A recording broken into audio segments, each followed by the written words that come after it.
Welcome back to the Gen Z Speaks podcast. With us today, a very special guest, as always. Introduce yourself. What's going on, y'all? I'm Amar Jones. What do you do, Amar? I am a comedian, stand-up comedian. I'm an actor, and my day job, I work in education. Nice. What grades do you? I work Teacher. with middle schoolers. Oh, middle schoolers. Yeah. How's that? I actually love it, man. It's Yeah. actually a great age. I feel like below that, like the kids are just a little too little, and I can't relate. And then like high schoolers, it's just a little too much for me. So I feel like I have like the perfect setup right now. where That's I'm what's at. up. What do Yeah, you do at the man. middle school? I teach history. Oh, I history. teach history. I do. Oh, I do, amazing, I do. bro. Thank you. I love history. Thank you. Yeah. What grade specifically? 6th through 8th grade. Sixth through eighth grade. So I Oh, take- so yeah. Anybody can jump into that. Is it like a world history type? Or It's world history. It's American history. Sometimes we'll do African histories, whatever the school board is giving us to us at that time. Okay. Kind of deal with what they're giving me. does the curriculum change every year, kind of? It does. Really? It does. It does. I mean, for the most part, it's kind of the same, but like at the same time, they want us to like integrate like new things and be able to like really teach the kids. Also like real world stuff was happening now, and how we're able to apply that to what's going on in the past. Gotcha. Yeah. So current event type. Exactly. Nice. Very much that. Very much that. Which I actually prefer because I feel like my main thing, what I want to do with the kids is I want to give them the opportunity to really think for themselves. Like I don't want them to just like Yeah. I don't want to put my values and my ideas in their head. Right. Obviously, I have a certain set of beliefs, whatever, but it's not my job to force them to think how I think. I want them to be able to have the tools to be able to do research, Yeah. investigate, and be able to come up with their own analysis. Critical thinking. Exactly. Yeah. Exactly. We need more of that, bro. Exactly. Yeah. Exactly. That's why I'm doing it. That's Yeah. good, dude. Thank That's you, man. That's good because there's a big debate going on in politics where people are scared that teachers are like brainwashing kids about all Right. sorts of stuff. Right. But you're not doing that. I'm not. I just. There's no agenda. There's no agenda, I promise. Plus, if I did, like, their parents are very, like, in tune, so they'll come back and they'll talk to me, be like, yo, don't talk to my son about this shit. Like, yeah, so it is. How in tune are the parents? Do they like come and talk to you about like some stuff you're like, why are we even talking about this? You know what? Luckily for me, like, I have a very, like, open relationship with the teachers, so it's, like, I'm very, like, upfront about, what's going on, so I don't want them to ever feel like, they're blindsided by Yeah. anything. And because I interact with the parents, like, they feel like there's a certain level of trust. And so to be honest, Yeah. I don't have any nonsense with the parents. Oh, To be dude, completely- nice. Yeah, Yeah, so yeah. I'm lucky. That is what's Yeah. up.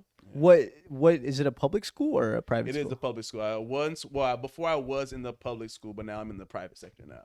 How has that been? The difference? It's definitely, I would say, if anything, it's more of a culture shock, right? Because where I'm at now, there's a certain change in like demographics or whatever. And so like the black kids, they're like this, they're make much of the minority in the sense. And so because of that, they stick out, and certain kids, will test them and, will say certain things. And it's like my level, it's like I have a certain balance with it, because I don't want to like enforce myself too much, because I want them to be able to have a certain analysis and be able to deal with things themselves. Yeah.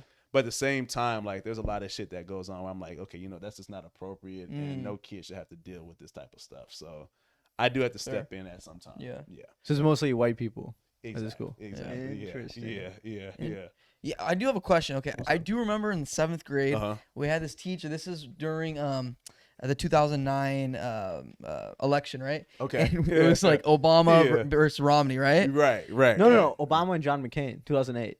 Sorry, I'm talking about 12. 2012. My Okay, bad. okay. Yeah, I don't know why I'm Man, doing. And I was it was gonna say, 2009. I don't know. yeah, yeah. I'm totally off. Yeah. No, 2012, I'm yes. talking about Romney and Obama. And I remember the teacher would always show us Obama's speeches and not Romney's. Oh, really? Yeah. So my question is, right now, since the Biden, I mean, not Kamala and Trump thing's going on, are you yeah. guys talking about that at all? Or it's not really political? You don't It's- push that. We don't talk about it. We Okay, don't that's talk good. about it. I mean, Yeah. like I said, at the same time, I deal with current events at the same time. Yeah. So like I'll present certain information. Yeah. And I want them to be able to like research and, do their own thing. But I don't push it on them, because, Yeah. to be honest, it was interesting at the same time, as I noticed, like, in certain, like, especially like black families, depending on like the socioeconomic status. Like some of them are like hardcore Trumpers. You know what I mean? It's like I learned to like just not all of a sudden just like take it for granted. Like, oh, because they're black, like, you know, they're Democrats or they rock with Congress. Right, like, right. They have certain beliefs. I'm like, okay, you know what? That's how you feel. Obviously, like me personally, I don't rock with Trump. Yeah. So, you know, there's only so much I can do, but I'm not going to enforce my your ideology Yeah, on them. No, exactly, for sure, dude. Exactly, Yeah. exactly. That just, I was thinking about current events. I was like, you know what? We did some current events too. And then now, like in hindsight, that probably wasn't the best thing to do, right? Just focus on one, like the Democratic Party, and show us that stuff. But that's pretty interesting. Yeah. Is it mostly like American history that you're teaching? It or? is. It is mostly American history. Okay. Yeah. So, you know, you see a lot of it, but what I don't like about it is that it's very broad, and it's like there's so many different layers to like American history. I'll give you an example, like Abraham Lincoln, right? Like he signed the Emancipation Proclamation, right? And he did that, but like what people don't know is that he didn't necessarily want to do that. You know what I mean? Like he signed it because he's like, yo, I need to be able to keep the Union together. I need to be able to keep them strong. Like he actually said, like if I was able to, you know, keep slavery going and keep the Union strong, like I would let slavery continue. So there's certain things that people don't hear about this. And so it's like, all right, like, yeah, you hear about George Washington and all these other presidents, but it's like, yo, these motherfuckers like did some shit. You know what I mean? So it's like, Is they ever mad at you for ruining Abraham Lincoln for them? Like, I love this guy. Right. No, not yet. At least, like I'm very like I color the lines right now. But at some point, I'm like, okay, look, this is bull. Yeah. Hey, everyone's great until they're not. Right. You know? But that's what I mean. That's why I go back to like the kids giving them the tools and the resources to be able to look up this information themselves. Because I want them to be able to be like, okay, I can come up with this analysis and see, okay, it's not as, you know, black and white as people think it is. You know what I mean? Yeah. The truth is important, right? Exactly. Regardless of what, like, who it favors, it's just Right. stick to the facts. Yeah. Exactly. What have you noticed amongst these middle school students? Because you're around young students all the Right. time. What are some patterns you're seeing? I've seen you talk about it in your stand-up a little bit. But No Diddy. No Diddy, yeah. I didn't talk about that. Let me tell you, man. They're very, and this, as I kind of put this in my stand-up too, like I'm realizing like I'm getting older because like the social norms that are being expressed, I'm not in tune with, right? And so like what I learned, like I'm a big like hip-hop guy, right? I love hip-hop. Like I consider myself a nerd, right? But now, like, the hip-hop and the rap that they're listening to, I'm like, oh, shit, like, I don't know anything about this rapper. And I'm like, the music, I'm going to be honest, like, I don't like it at all. Like, it's not my style of rap, but it's like, they're like, yo, this is like, the top dog right now. So I'm like, fuck, okay, this is who it is. So, yeah, so that's what I'm learning is that there's certain patterns where I'm like, okay, I'm really having to, like, you know, re-educate myself and see, like, what they're into, and I can't just assume that because I like it. I like it, you know. You kind of get to know how your parents were thinking or like your teachers were thinking. It's a weird feeling. Weird, bro. huh? It's weird, bro. It like I realized like after 30 years old, I realized I'm like, yo, bro, I'm really getting older. I'm really getting old. Hell yeah. What age did you sort of feel like? At 29. 29. At 29, that's when I felt it, because I was like, you're seeing all your friends, and it's like, oh shit, like they're working like grown people jobs, right? And then you know, you see the hair thinning, you see they're getting like big, like it's not that high school way. It's like it's grown man, grown woman weight and shit. I'm like, oh fuck, like I'm actually a fucking adult now. Yeah. Like I'm not a child. Like I'm really in the world now. So yeah.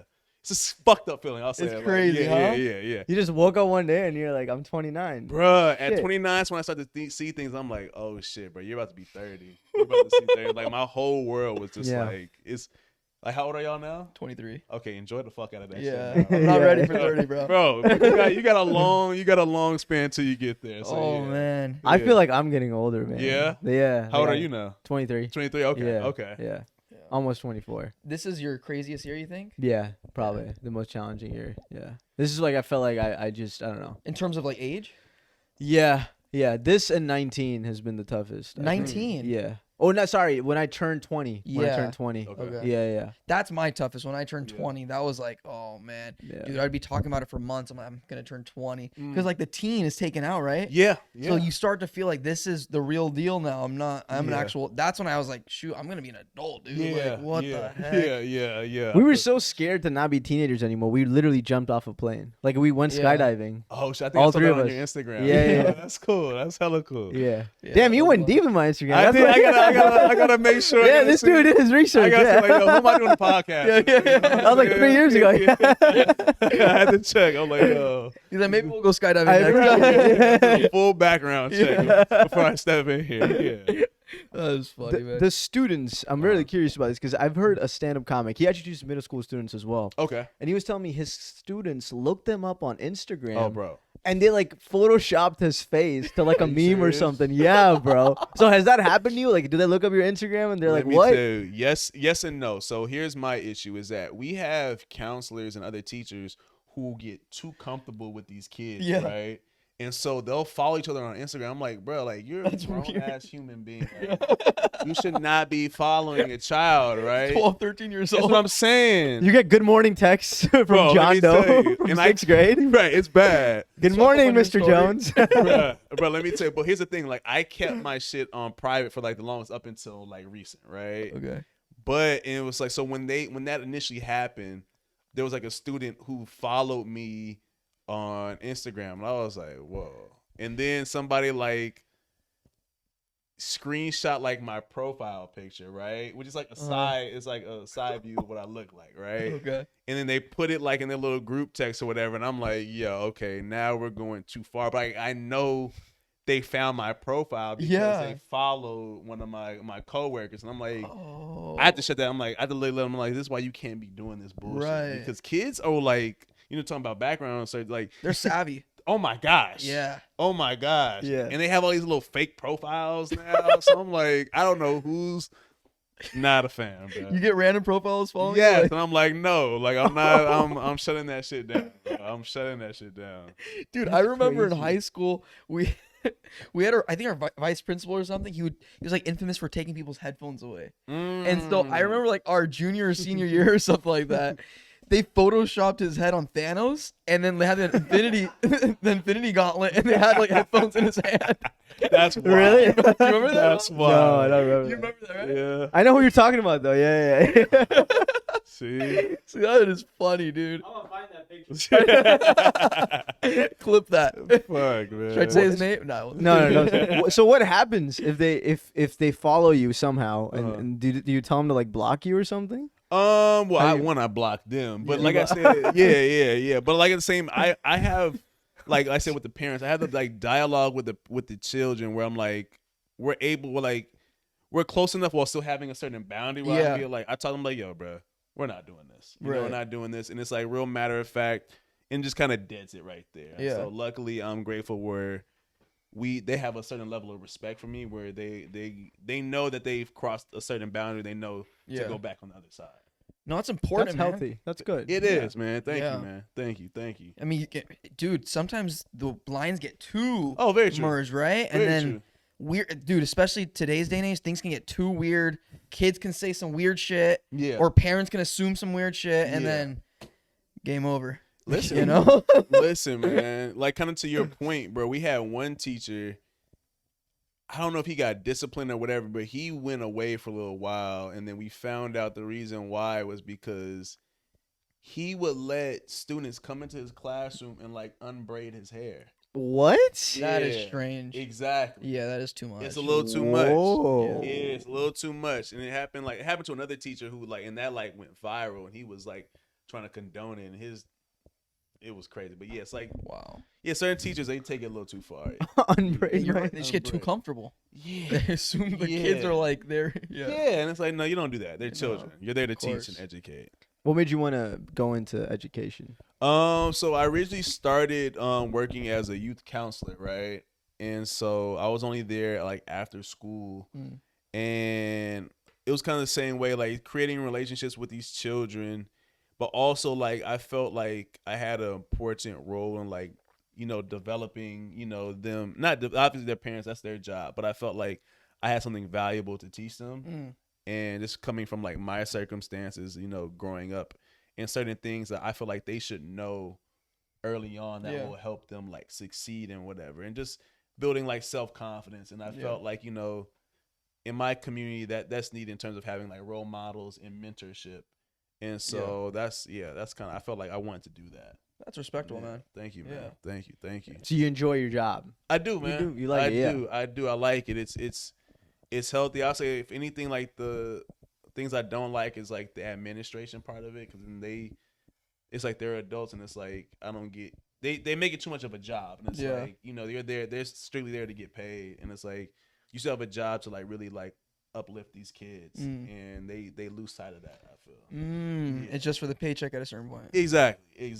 And so, have you noticed that, especially in like the private sector compared to public sector, or is it just about the same in terms of administration? It's about the same. I will say, like, private sector, you get paid a little bit more, and you have more resources, so it's a little bit easier.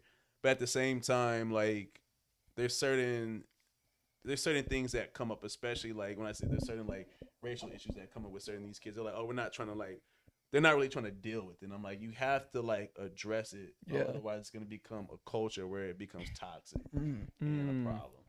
Yeah, I remember when I started learning like tenure type stuff, like with teachers in high school. Some teachers, maybe they shouldn't have said this, but they would say, "Hey, so and so is actually tenured," and you're like, that's why he goofs off in class, or like won't teach you for like half the class. Yeah. Does that stuff happen like middle school? I don't remember that so much. Yeah. Kids, especially middle school, they definitely goof off and whatever. I would say, kind of to your point with like the teacher. Yeah. I think that sometimes, I mean, it's good that they value their role, right? But sometimes if they get like a certain stigma, then they take themselves a little too seriously, and then it's like it's more about them. Like, you know, certain strict teachers, like they take pride in being like the strict asshole, but it's like, are you really educating them, or are you just trying to be tough? Like, right. You really break down kids' self-esteem. 100%. If you're just trying to like be the tough teacher. It's pride, like, exactly. Yeah, and so, you know. Dang. So how'd you get into comedy? Shit, that's a great fucking question. Yeah, man. Fuck. So it's gonna be I'm trying to make a long story short. So you don't have to make it short. It's the podcast. Yeah. Tell us everything. Every detail. Okay. So, actually in the 90s, my dad he's an entertainment manager now, right? Oh, sweet, okay. And so he discovered these two comics who were at that time, like, in black comedy in the 90s was like a big deal, right? And he discovered them and put them on shows, like this one show called In Living Color.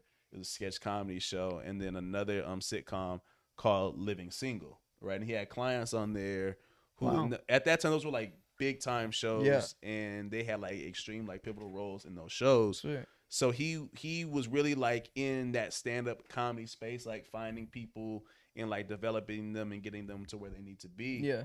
And so when I was growing up over time, I would say like probably like in college, he was like, "Yo, man, like you're actually, like he said, you're naturally funny. You should go out and like do stand up, right?" Yeah. And this was like kind of like towards like my end of like college, so probably like like 2019, but more like he started like putting in my ear like 2015, around that time. But I wasn't confident about ever going out and like doing it. Yeah. Like I was like, yeah, I'm gonna do it, but I never took that leap of faith, right? I see. And then one time, it's crazy. Another time in college, I was leaving my buddy's house going back to campus. I was getting an Uber ride. And I was just shooting the shit with this Uber driver. Like, yo, you're funny. Like, you should do comedy. He actually does. Like, he's actually a comedian. Yeah. Right? And so it was interesting hearing it from somebody else, right? Because when you hear it from family, like, it's cool. But when you hear it from somebody else, it's like, oh, shit, you know what? Maybe something. Maybe I should try it, right? But at the same time, like, still putting it off and not doing it, then I want to say, like, we're 2024 now, right? Yeah. So I'll say 2022, 2023, I started like getting myself out there, started doing open mics. And it's like I fell in love with it. I fell in love with the journey. Yeah. and I still have like a long way to go, but I know like this is definitely the space I want to be in. That's amazing. So an Uber driver really got you to do it.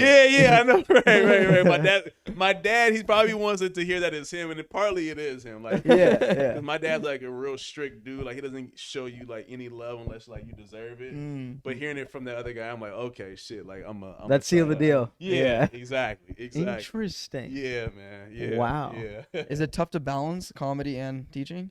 To be honest, it's not, because like my work schedule allows me to do that. To go in the evenings. Exactly. Nice. And so there's nothing like other than like grading and dealing with certain lesson plans. Yeah. I feel like there's nothing from work that really ties me down once I Your go mic. into, yeah. Once I go into comedy, yeah. Gotcha. Yeah, it makes sense, dude. I mean, but sometimes he tells me he's getting home like at 1, 2 in the morning. Oh yeah. Are those the tough days? That is very true, because that is one thing I will say. It's like the late nights, because I still want to be able to have like my early morning regimen. Yeah. And do that, and so that makes a great point. The early morning or the early morning late nights, that plays a huge factor. Yeah, right. It does. Who were the two comics in the 90s? Can you say their names? Tommy Davidson and Okay. Kim Coles. Okay. Yeah, Interesting. yeah. They both were on in Living Color. Yeah. And then he got her onto Living Single, and that show did well for the time that it did. Oh, that's what's up. Yeah. Does your dad give you any tips on your stand-up? Has he seen you live? He has never been to a show, because he's like I said, he's very like strict or whatever, but he has seen footage Yeah. Okay. of stuff that I've done, and then he'll go and he'll fucking like tear me the fuck down. Like, he's very Really? like, oh my gosh, like respectfully, like he can be an asshole sometimes. Like, that's not how you want to do it. I'm like, dude, like that's not how you build confidence at all. You know what I mean? Like, That's how you build confidence. yeah. Oh, But man. that's good that he Yeah. just gives it to you straight I up. do you appreciate know? that. Yeah. Yeah. No filter. Yeah, and I do appreciate that. At the same time, though, like we're not a falling out, but like we're still close or whatever. But I've had to like separate myself from him a little bit, and I think that in that essence has been beneficial to like my comedy career. I would say in the past like 6-8 months or whatever. Really? Yeah, because now like I felt like when I would show him stuff, Yeah. it felt like I was trying to get like approval, right? And like, oh, I want him to like it or whatever. Yes. And I had to realize, like, you know what? Obviously, I do value like his input, because I know it's genuine, right? But at the same time, like, you know what? Like, I have to be able to branch out and not have to like have to get validation. You know what I mean? Yeah. And like, I have to like really. And it was like my safe space. I'm like, okay, he'll tell me how to. I'm like, no, you have to be able to go out and figure it out on your own. Yeah, yeah. And so that's like where, and in the comedic journey that I'm on, that's like my journey right now, is like figuring it out. And once I feel like I figure it out, then I feel like I'll be able to really like reach and maximize on my potential. Yeah, it makes sense. Your journey, right? Exactly. Yeah. Exactly. And comedy's a very like, we talk about this all because we have a lot of comedians on. Yeah. It's everybody just has a different way of doing it. Very true. Right? Very true. there's There's no no- secret recipe. secret, yeah. There isn't. Yeah. You're right. Yeah. What's been the hardest part of the journey so far? Right now, the writing process. The writing process. Like, I'm at a stage in my comedy where I like my material, but I don't love it right now, right? Okay. I don't love it. And sometimes like sitting at home and like coming up with ideas, it's like sometimes like I'll just sit and they won't come at all, right? And there'll be times where like I'm like, oh, this is a nice idea, and then I'll test it at an open mic and it just fucking bombs. And I'm like, fuck, I thought this shit was like a great idea. Yeah. You know what I mean? So But it is a great idea. It's just an open mic. you know? True. Yeah, that's not a good reference. That and Yeah. you know what? That's a great point too, because it's like I realize that there's certain spaces in the open mic community where it's like, you know what, you can't expect to get valid and solid feedback in certain comics open mic community or clubs, whatever. Right, yeah. That's a good point. Because the thing is, a lot of open mics are newer comedians or comedians who are not like the most experienced. Sometimes you'll have somebody there who's been doing it like 10 years. True. And you see him and you're like, whoa, like, Yeah. I do not want to be like this guy. Yeah. You know, because you do see him and you're like, Wow. okay, so you've learned absolutely nothing In 10 basically years. in 10 years or maybe sometimes longer. Right. So He's very right. the thing is, a lot of Wild. comedians, newer comedians like me and you, we Yeah. use open mics as like frameworks of our material, but they're not a good ground for judgment. Because it's like saying, if you're playing basketball in the G League, Mm-hmm. and everybody in the G League is just giving advice to each other. That's not gonna be. That's not going to work out because the coaches are there, but there's nobody coaching at open mics. That's true. You and the comics and the host. That's true. You know, that's true. So that's a good point. It's better to be your own judge then. To be your own, compared to what? Well, the thing is, I think if you truly believe something is funny, stick with it, and just try to find the depth of it, because I think that's the process, at least for me. Like if I'm a normal person most of the time, so if somebody makes me laugh, he's like normal person. Normal person. If you're like a normal person and something makes you laugh, there's something there, you know. So if it made you laugh, like surely enough, one other normal person like you will appreciate it. If you're normal, I want to see what weird is, bro. You know them since like middle school. Yeah. That's funny. Oh, this guy, man. Yeah, I was gonna say also, like, I see that. I think any joke can be funny, right? But it ultimately lands on the landing, the delivery of it. If the delivery maybe fails, then try to tweak it a little. The problem to me is if a delivery fails that night, you have to wait a whole day to try it again, right? The following day. Nah, you can do it. If you were like a comedian who's getting booked all the time, you have like multiple shows at a night, so you can just do it at the next show. Oh, okay. Yeah. Gotcha. But if you're new, obviously it takes time, right? To do well, you could do the next open mic. Yeah. Yeah, I do that sometimes. Really? Yeah. Yeah. How many open mics are there in one place in one night? Shit. Like 11 through 8 every hour. Yeah, so like shit. A lot of comics, like me and you, like Amar, you did what? How many open mics yesterday? 3? Yeah. Or 4? Yeah, 3.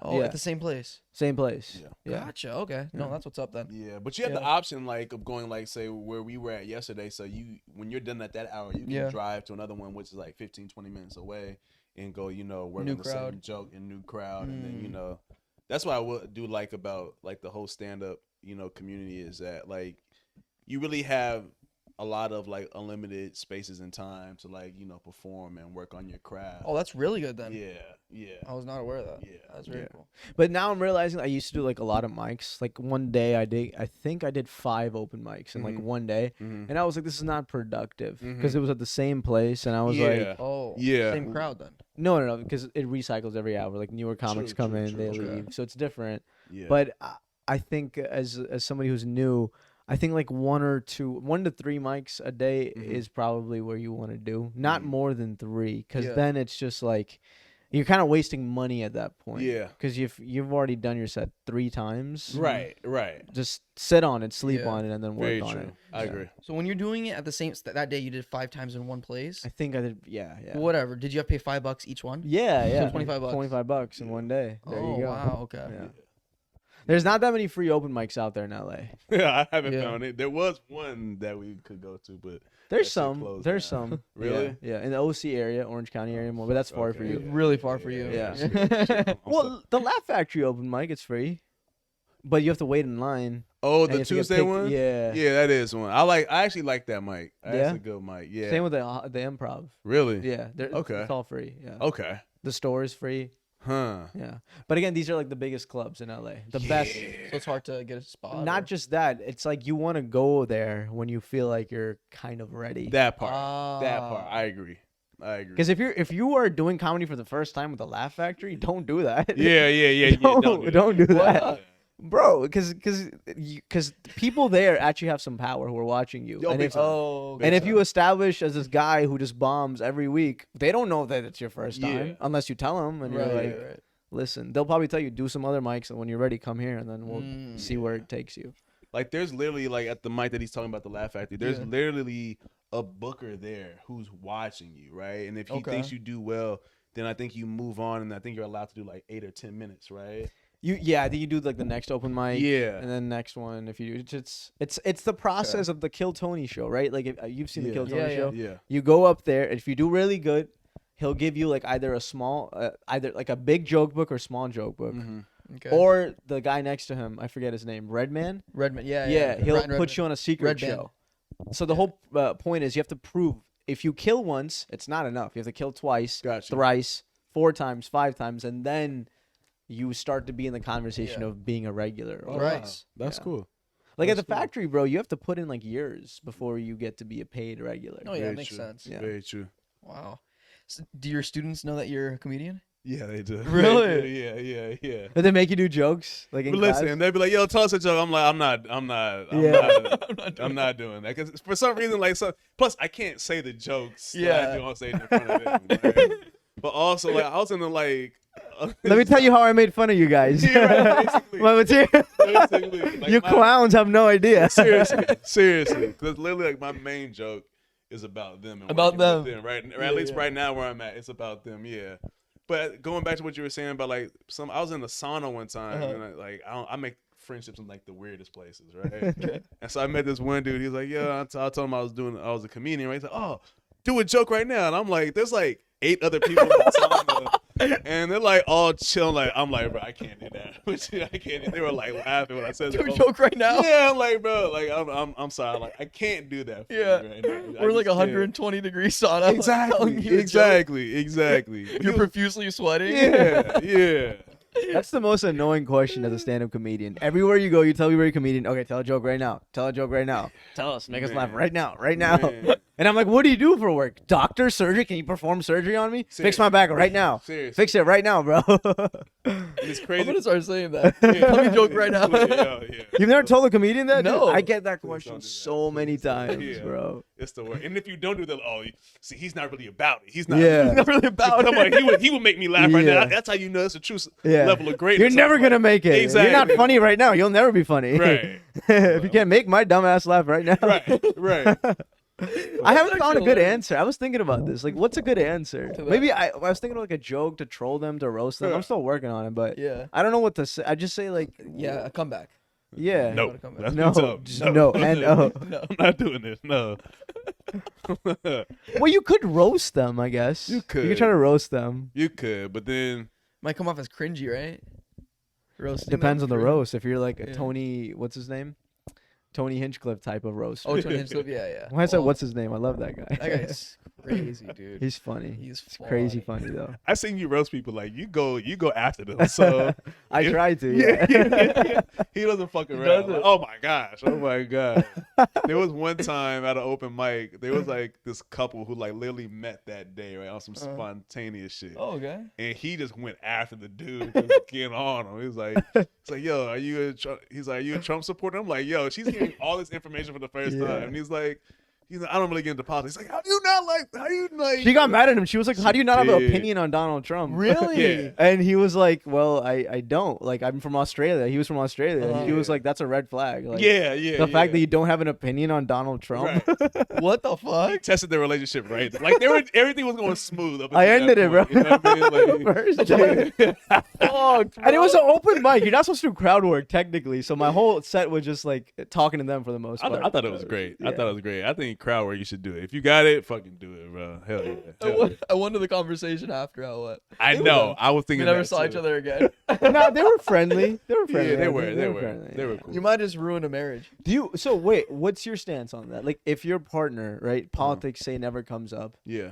And like, before you get engaged, somehow politics comes up, and she's like, "I love Trump, Amar. I want to tell you that just so you know." What would you say? It wouldn't work out. Really? I love DJ. I just, there's certain things about like, it's Trump, bro. That's the thing, bro. It's like, I went back and watched like a McCain and like Obama debate, and that shit was like civil to a certain degree. Yeah. Trump is just like, too aggressive. Huh? I'm gonna be honest. That's like one of the main reasons why like I want Trump to lose. Like, it's obviously because like his politics, but it's like his supporters too. Like, they're some of the most cringiest like motherfuckers like I've met. And it's like, I don't want them to have the satisfaction of like winning. But like, I look at them like Dallas Cowboys fans. It's I just can't. I just know how they're gonna be, bro. And I just can't. It's so that's a deal breaker. Oh, big time. Big really? Time. Big that's time. So your red flag if she's a Trump supporter. Yeah, because then it's like there's certain politics that like, especially me, like as a black person, I'm like, I know you feel a certain way about certain things that like deal with like me just being a human being and certain rights that I have, and I'm like, certain stances that you have, like it just wouldn't work. It wouldn't work. What if she's black though? It still wouldn't work. Like I don't like Candace Owens. Like she's a piece of shit to me, respectfully. You know what I mean? But like POS. Yeah, I mean, don't get me wrong. Like, I still, and I've been learning this as I get older, especially like the Trump era, because I'm realizing the older I get, the more I realize that I have people who have like different like political beliefs than I own, and it's like I have to be open to to understand that there are people who have different beliefs than I have. So it's like I'm not completely against, like, I'm not gonna ever talk to you, blah blah blah blah blah, but I know that there are certain spaces that I can only allow us to have together. Yeah, I get it, because the value system too. Yeah, exactly. So you go on a first date, she pulls up, she's in a red dad hat, you see the red, you're like, and it says, "Make America Great Again." There's no date. I'm like, hey, would you walk away? Oh yeah, hell yeah, get the fuck out of here, hell yeah. Yes, like, Amar, where are you going? I say I'm going home. I'm gonna go watch some Netflix. I like being home anyway, so it's like I'm a home by, like I say, like, y'all are 23 now, right? Yeah. I guarantee you, the closer you get to 30, the more you realize home is the place to be. Home is really? Let me tell you, like, y'all are 23, so like I remember being your age, like, yo, being out, being lit, like you want to be lit. I guarantee you, once you get 30, like the best things in your life will end at 6. Like, for me, a great party is from 2 to 6. 2 to 6. What party is this? It's like a nice, like, out baby shower. You know what? It's a nice little barbecue, maybe like a party in somebody's backyard. You get there early afternoon, you hang out. By the time it's 6, it's like, yo, I'm tired. I want to eat a pizza, some ice cream, watch my show, and I don't need, like, staying out late at night. Those days are over, bro. Those days are the clubbing. Oh my God. Do you feel that way, or do you feel societally it has to be that way? I feel that. You feel that way. I feel that way. I went out with my girl. Like, we went out to watch the Adesanya fight, right? Okay, nice. And then one of her friends was like, yo, let's go to a rooftop bar and do this shit. And I was like, bro, I kid you not. As soon as we got there, I was like, it's a wrap, bro. Like, it's just so much work, bro. And it's like, it's like big crowds and loud shit I can't do anymore, bro. Like, it's just not me.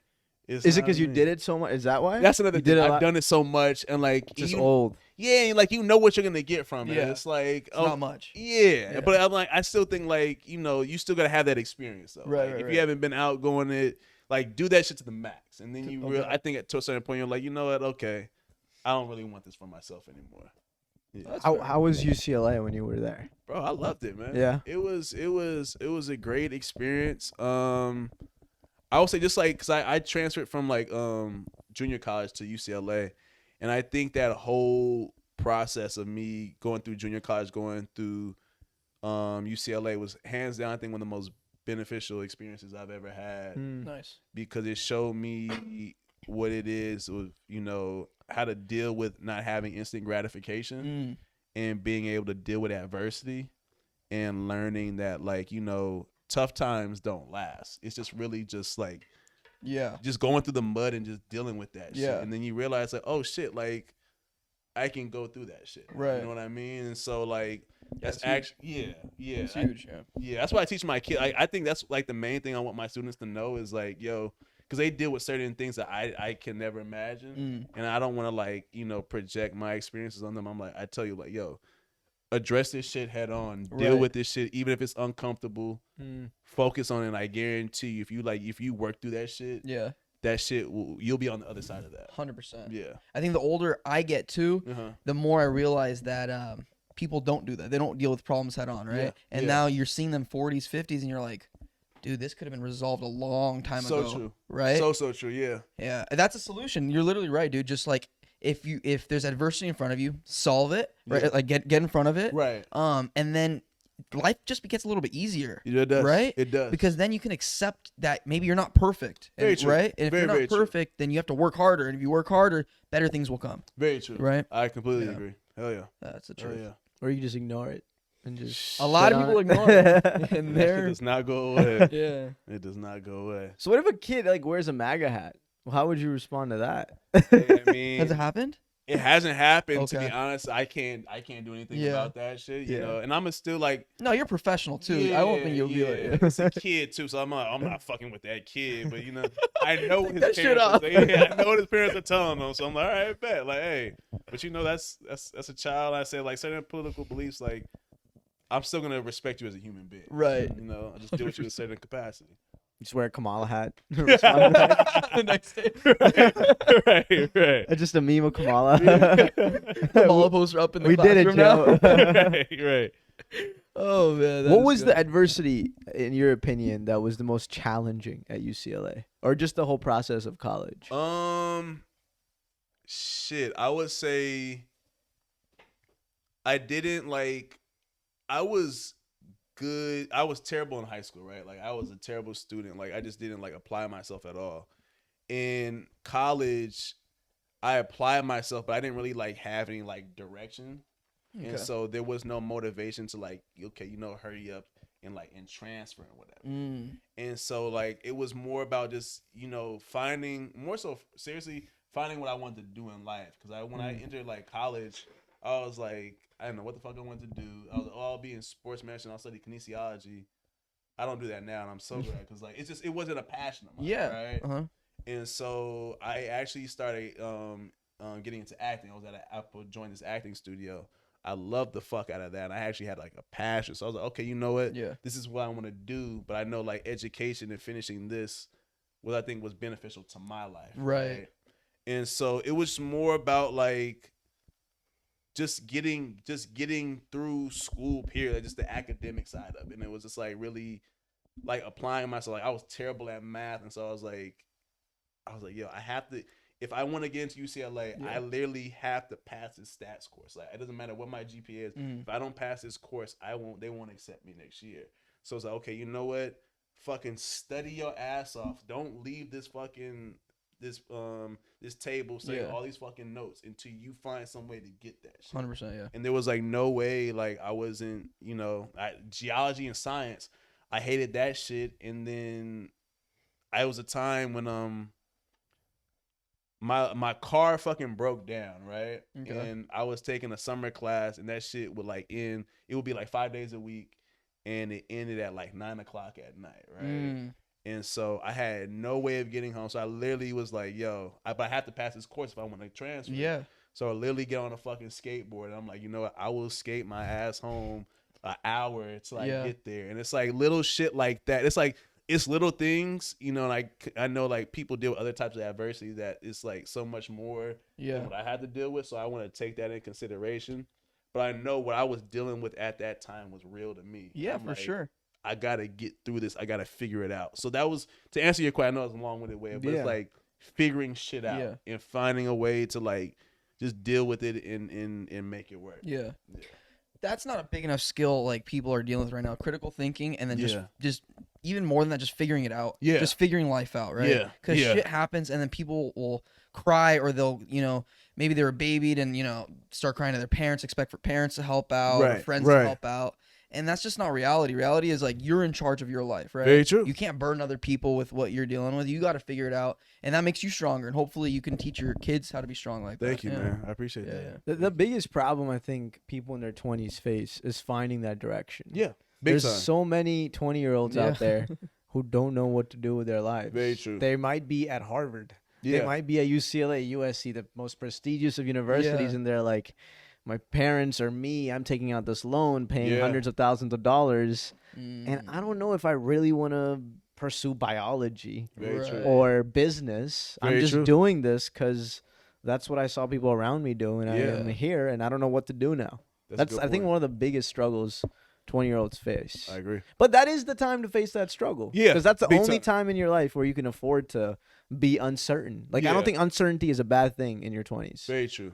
But you have to do something about it. Like, if you're just waiting around, be like, It's tough until you realize you're in a complete different direction. You owe a couple $100 G's in debt. It's tough the day you graduate. The day you graduate, that's when it hits you. Like, the 2 weeks after where you don't have to go to class, and you're like, this is a summer that could go on for decades, technically. Yeah. Because I don't have to be in school ever again. I could be unemployed for so many years, technically. Yeah. That's when it hit you? It started hitting me when I started having internships. I was like, okay, I'm making money, and this is a real part of life. Like, you work, you wake up 6 a.m. I was waking 6 a.m. because my internship was East Coast hours. Yeah.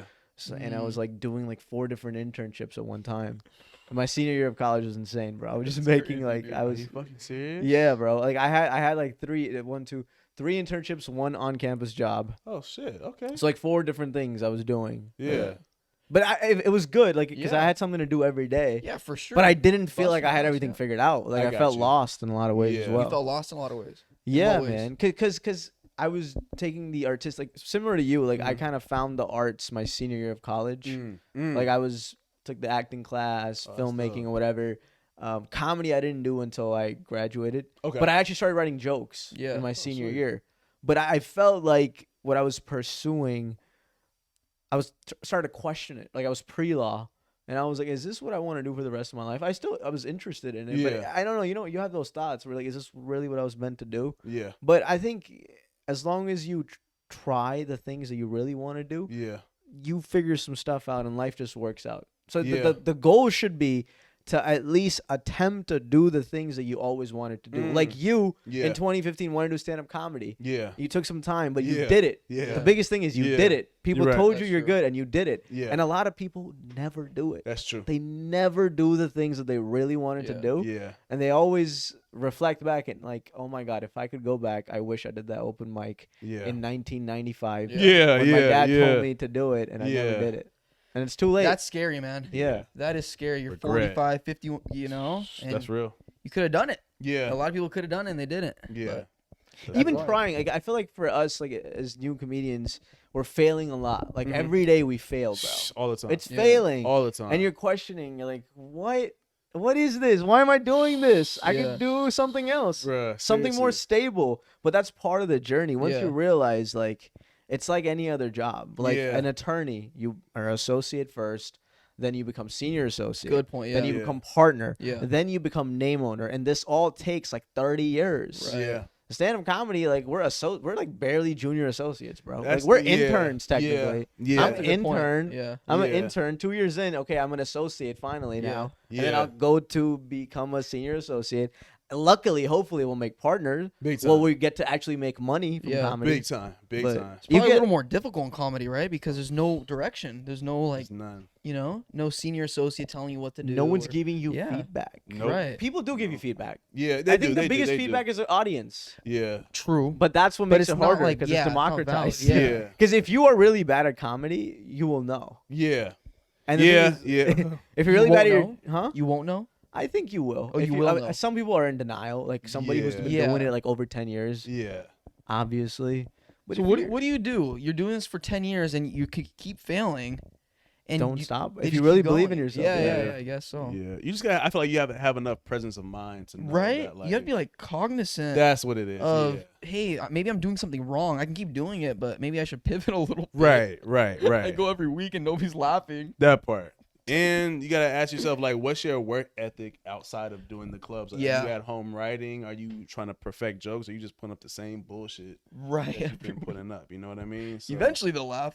You know? or they won't. You just eventually you realize like, yo, these motherfuckers will keep not laughing. Right. Yeah. So unless you try to develop. Insane. Yeah. I don't know if you've seen this, bro, but I've seen a lot of comedians be like super funny on stage. I'm like, yo, that's funny. Yeah. But the moment they come off stage and I hang out with them and I talk to them, I'm like, this is a different person. Oh yeah, big time. You're not funny at all. Big time. You're just like another person on the street. Yeah. Not just a facade. I feel like a lot of comedians, I think one of the reasons why some of them fail who've been doing it a long time is they think of being funny just on stage and not in real life with your friends or family. Yeah. And that is, I think, one of the most important parts of becoming a successful comedian is always seeing the funny in things off stage as well. That's a good point, yeah. Because if you're just trying to be funny on stage, it's going to take you just longer. Because if you're constantly funny, 24/7, you know what I'm saying? Yeah, at least you are trying to see the funny in things. Yeah. That process is going to get expedited. And it portrays on stage too. You can see it on stage by the way that people like engage with the audience, just fuck around, mess around. Right. Yeah.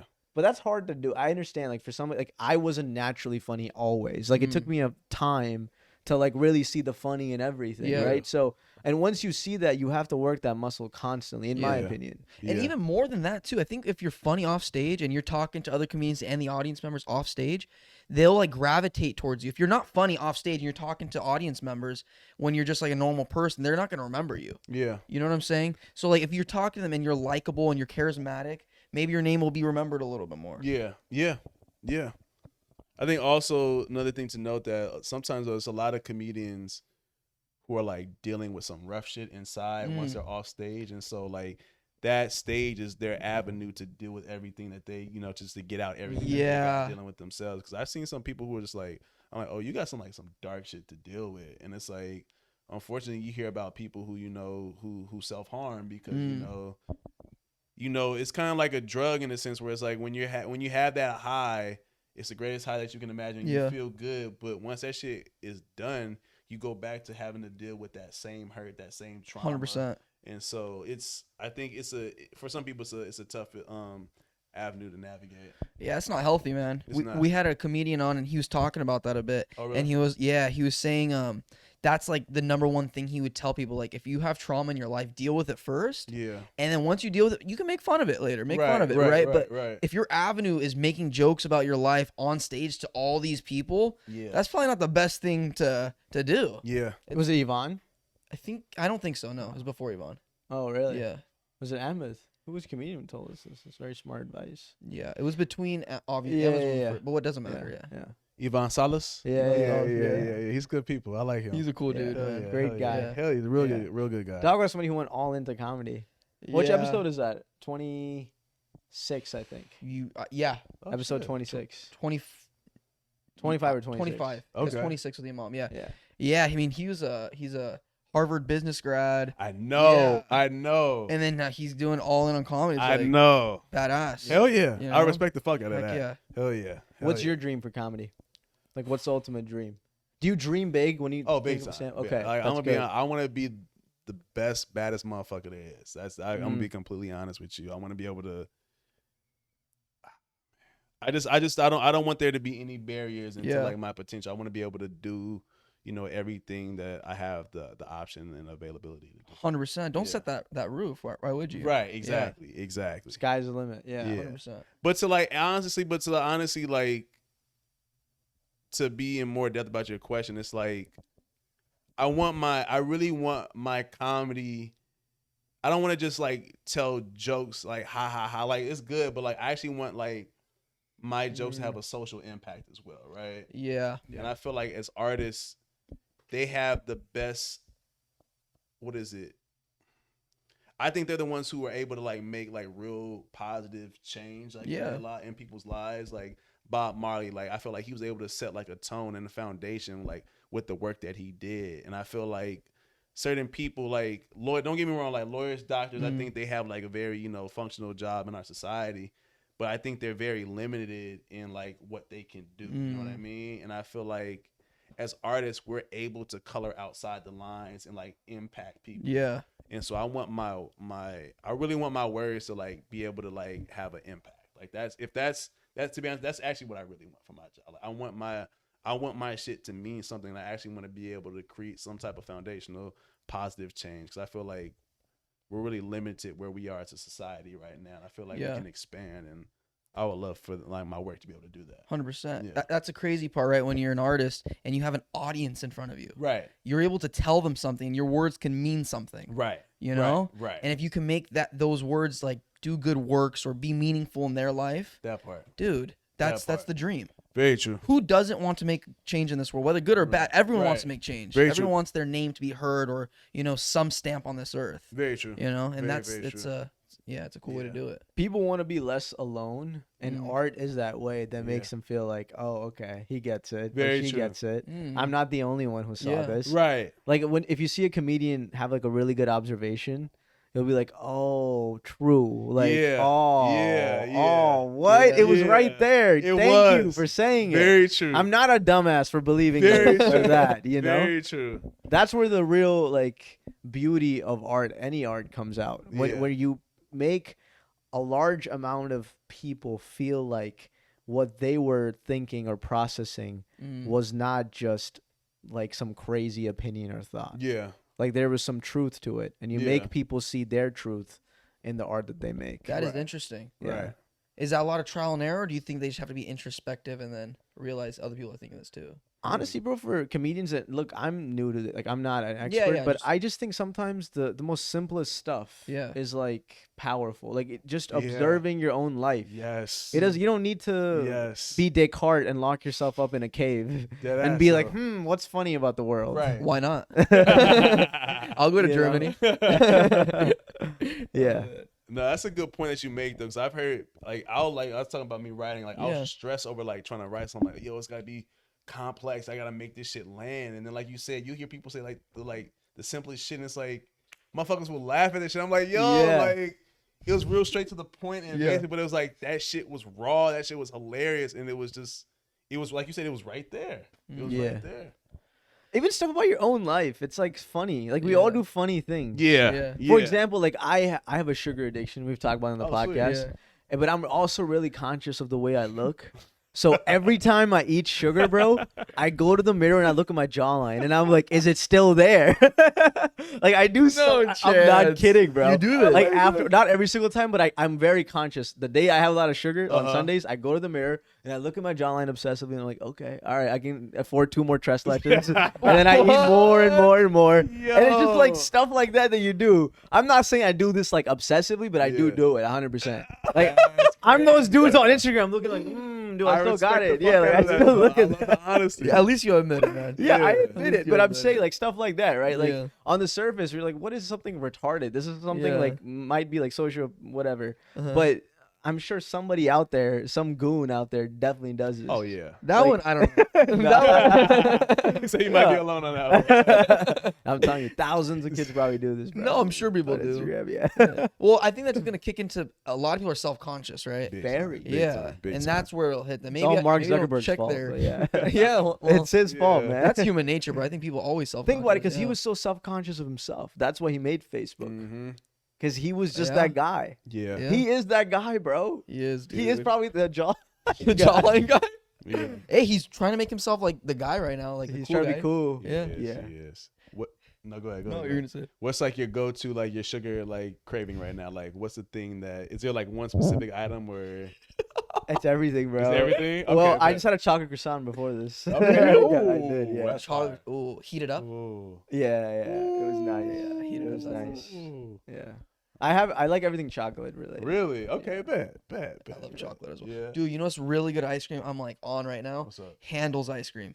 Never heard of it. Dude, It's fire. you gotta try I'm Handel's. gonna look this up. Real There's quick. one in Downey if you want to stop there. Yeah. Okay, Long bet. Beach, Downey, Huntington. I don't know where in LA, but there's one I think towards Santa Monica area. It's called Handles. Handel's, I'm yeah. gonna write this down. EL, not LE. Okay. Yeah. Okay.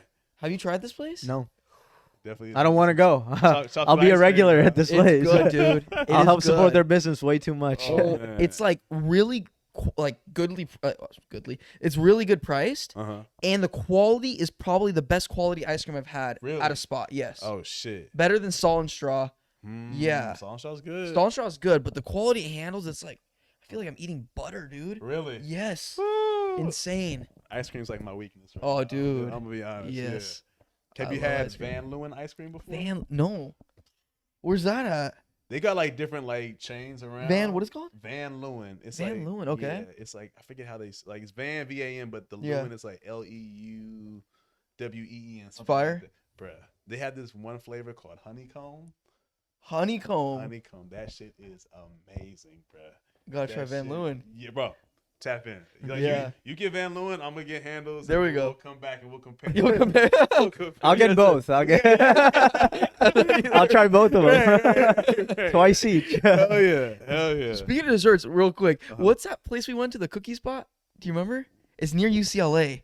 Oh, Opened up Diddy recently. Reese. No, No, another spot, man. Oh man, Insomnia? no, it's not a chain. It just opened up. It was in New York. We went. What bakery, was? yeah, with Jenish. Oh, I remember. Yeah, I didn't Yes, have any sugar dude. that day. Yeah. I'm gonna tell you. I remember that day. The spot afterwards. Okay. Oh my god. Oh dude. yeah, I know what you're talking about. He Yeah. didn't have it, dude. Dude, It's like $5 a cookie, but it is insane, It's worth bro. it, though. Yeah, it's honestly, it's like the consistency of like 5 or 6 cookies. Oh shit. It's Levitain. Fuck. Levatain. Okay, I'm definitely look that up. That sounds fine. I Oh like my you talking my God. language, speaking my Yes. language. Okay, bet. Dude, it's You love sugar too? insane, yeah. I do, bro. Yeah. I do. Is it an I do. addiction I'm just or- like I just like junk food. I'm gonna be honest. Oh. Like I just like anything. I don't like. like burgers. Yeah. Pizza. I'm a big pizza guy. Big pizza guy. Oh my gosh. Okay. There's a spot by the Comedy Store called Joe's Pizza. Okay. What I love about it is like the pizza is not expensive at all. So you can get, and they sell it by the slice. So you don't have to get. Like New York pizza. Yeah. Okay. And it's like. It's really good. Bro, it's Joe's so Pizza. Good. Joe's Pizza. Really? But the one off of Sunset by the store, like I went to another one in like Hollywood, it just didn't hit the same, bro. For some reason, it's that spot. Yeah. Huh. Yeah. Interesting. Yeah. Yeah, I'm not too big on pizza. Really? Yeah, I'm not too big. Ooh. What's your go-to? Burgers. Yeah. I'm with you on that. Yeah, burgers. That's my thing. Right okay. Now. The best pizza I've ever had was in Chicago. Deep dish. Yeah. Deep dish. I haven't tried deep dish. Oh, bro. It's good. Yeah, it's the best pizza I've ever had in my life. Yeah. Better than New York pizza. I've had it in New York. Okay. Better than any pizza I've had. Okay. La Briola. That's the place better we went than that. to. Yeah. No, that's the place we that's went the place to. in Chicago? Yeah. Okay. Yeah, I remember that. Yeah, I've been to Chicago like 3 times. Different pizza every time. La Briola is by far the best. Really? The one we went to? Yes. Yeah. Yes. That place was insane. Yeah. Those reviews we're kicking too, so that's why we went. Oh, Chicago's just a hub for food. Really? Yes. Oh shit. I love Chicago. Shit. I think LA has really good food too. It does. No, it does. 100%. But yeah, I guess it's just cool to me because we don't live in Chicago. And the food is still good. But LA definitely has like variety wise probably the best. Yeah, they got some good shit out here. Yeah.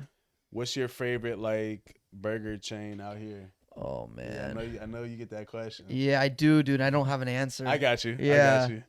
I mean, Smash Burgers and there's Easy Street Burger. Have you been there? Never. No? Never, Okay, that's a good spot. Really good Smash Burgers. Okay, Easy Street.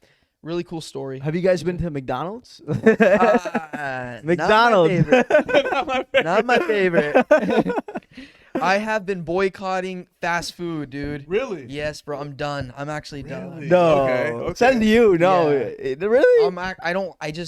Every time not every time, but the last few times I've had it, I've had this weird frothy feeling in my mouth. I can feel that. And I don't know what it is, but it just feels like, I just feel like shit. Yeah. I really just feel like shit. But if I go to like even Islands Burgers or like a regular burger spot, I feel fine. I feel full, but I don't feel like this weird taste in my mouth. It's definitely once you've had other stuff, it's like you realize like, oh, it's not. It's something about it. It's not right. I know exactly what you mean. Right? Yeah. It's not the same quality. It just feels fake. Exactly. It feels fake. Yeah. And the price is about the same.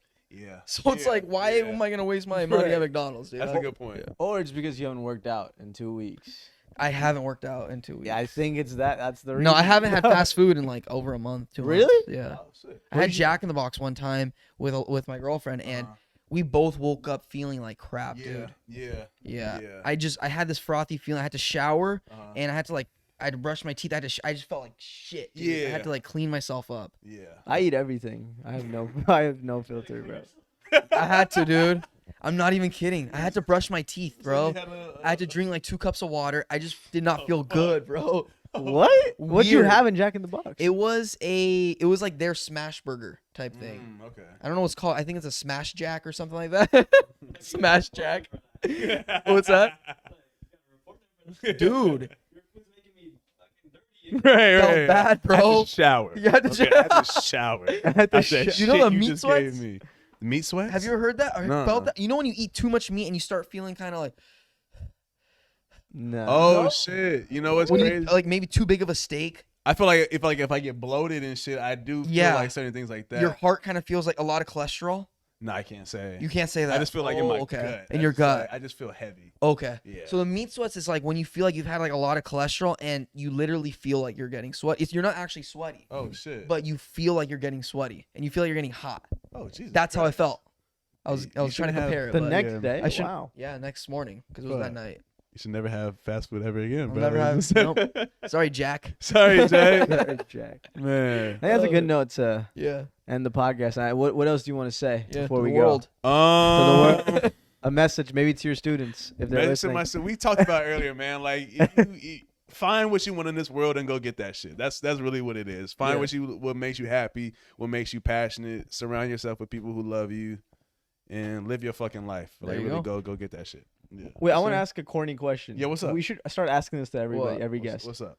I'm sure somebody has asked you this. What's up? Where do you see yourself in 5 years? Oh. In 5 years, I see myself, one, having a healthy writing process with my comedy. I want to be able to like consistently put out jokes I'm able to test out in the world. I want to be able to consistently do shows and do like high quality shows.